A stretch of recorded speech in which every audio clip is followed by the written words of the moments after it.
Assalamualaikum warahmatullahi wabarakatuh. Saya di sini Aulia Friendita Islamia dari kelompok 9 dengan NIM 22210105009. Saya di sini akan menjelaskan materi tentang pengenalan proses berkarya tari.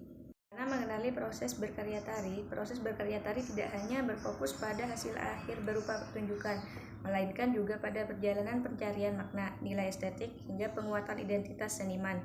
Adapun proses dalam berkarya tari dibagi menjadi 5 tahapan.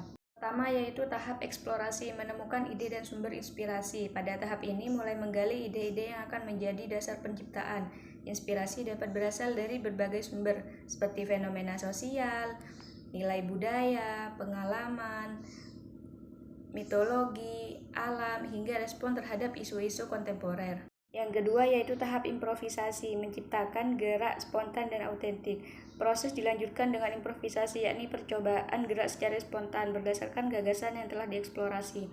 Improvisasi memungkinkan penari atau koreografer untuk mengolah gerakan dengan bebas, tanpa batasan koreografi yang kaku. Improvisasi sangat penting dalam menemukan kualitas gerak yang personal dan autentik.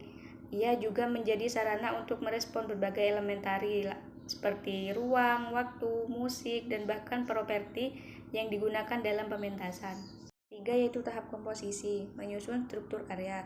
Selanjutnya masuk pada tahap komposisi. Komposisi adalah proses menyusun gerakan menjadi struktur tari yang utuh. Dalam tahap ini, penting untuk mempertimbangkan prinsip-prinsip estetika, seperti keseimbangan, kontras, repetisi, klimaks, dan resolusi. Keempat, tahap evaluasi, mengkaji dan memperbaiki karya.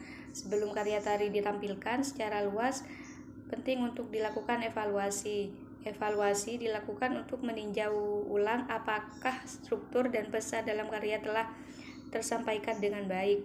Evaluasi bisa dilakukan oleh koreografi sendiri, oleh rekan, seniman, mentor, atau melalui sesi pratinjau yang melibatkan penonton terbatas.